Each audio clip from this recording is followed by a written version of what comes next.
Hello everyone, अगर आप NEET UG की तैयारी कर रहे हैं या फिर नीट पीजी की तैयारी कर रहे हैं या फिर आप किसी भी कॉम्पिटिटिव एग्जाम की तैयारी कर रहे हैं तो ये वीडियो आपके लिए है, क्योंकि हम इसमें बात करेंगे कि एग्जाम के लिए पढ़ना कैसे है।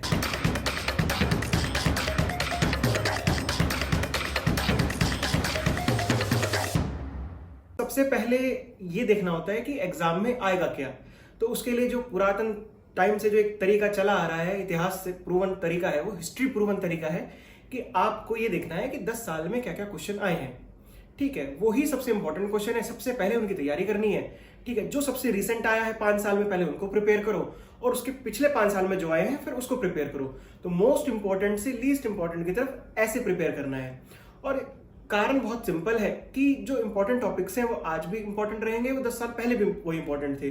80% सिलेबस इंपॉर्टेंट रहता ही रहता है, जो सिग्निफिकेंट है, चाहे आप नीट की बात करो, नीट पीजी की बात करो, क्योंकि एग्जामिनर ये पकड़ के चलता है कि ये वो क्वेश्चन है जो आपको आने ही चाहिए।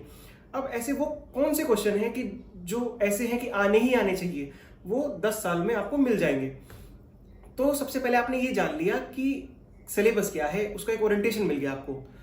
अब आपको एक टाइम टेबल बनाना है, ठीक है, और उस टाइम टेबल को फॉलो करना है। आप ये बात हमेशा ध्यान रखिएगा कि failing to plan is planning to fail. ठीक है, दोबारा समझिए कि failing to plan is planning to fail. अगर आप प्लान नहीं कर रहे हैं, ठीक है, जो अभी की जेनजी जनरेशन है जिसमें मैं भी हूं, और ये स्पॉन्टेनियस होने का कल्चर लाया है कि बी स्पॉन्टेनियस, और ये जो कूल लगता है नहीं।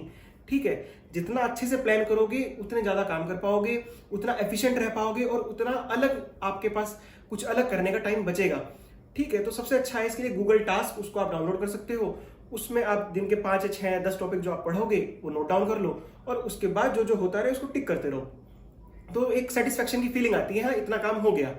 तो पहले आपने एक स्ट्रक्चर जाना, फिर आपने देखा कि आपको पढ़ना क्या है। अब तीसरी बात आती है कि रिवाइज कैसे करें। तो जब मैं नीट यूजी की तैयारी कर रहा था तो मेरी जो पढ़ाने वाले टीचर थे उन्होंने बहुत अच्छी बात की कि हर्षित, जब भी पढ़ना है पहले पेज से पढ़ना है।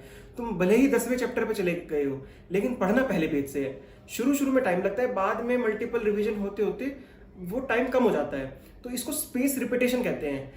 ये एक हिस्ट्री, रिसर्च, सब कुछ प्रूवन तरीका है कि अगर आपको किसी भी चीज को लंबे टाइम तक याद रखना है तो आप स्पेस रिपीटेशन करिए। दूसरा ये तरीका है कि आप ग्रुप में डिस्कशन कर सकते हैं, लेकिन अगर आपको ग्रुप में डिस्कशन करने वाला नहीं मिल रहा, आपको कोई ऐसा नहीं मिल रहा है जिसको आप पढ़ा सकें, तो स्पेस रिपीटेशन सबसे अच्छा तरीका है। तो इससे आपका रिवाइज होता रहेगा। अब आपको अप्लाई करना है। पहले आपने कंटेंट जाना, फिर आपने प्लान बनाया, आपने रिवाइज किया। अब आपको प्लान करना है। प्लान करने का मतलब आपको प्रिपेयर करना है अपने आप को। तो उसका सबसे अच्छा तरीका है एमसीक्यू सॉल्व करना। हमेशा टेस्ट की फॉर्म में एमसीक्यू सॉल्व करने हैं। उससे आपका दिमाग खुलेगा कि क्या क्या और पूछा जा सकता है। अच्छा, ऐसे भी सोचा जा सकता है, कोई ऐसे भी पूछ सकता है। तो एमसीक्यू आपकी एप्लीकेशन को टेस्ट करता है, वो आपका एप्लीकेबिलिटी को बढ़ाता है, आपके एप्लीकेशन माइंड को ओपन करता है। तो उसके बाद एमसीक्यू सॉल्व करने और उसमें अपनी गलती को देख के एनालाइज करना है। इन दी एंड इस बात का ध्यान रखना है कि टेंशन नहीं लेनी है। ठीक है, जिंदगी रहेगी तो तुम दूसरे एग्जाम भी दे पाओगे। टेंशन ले लेके बीमार हो जाओगे तो कोई दूसरा एग्जाम नहीं दे पाओगे। ठीक है, कुछ भी हो जाए पढ़ते रहो, खुश रहो। धन्यवाद।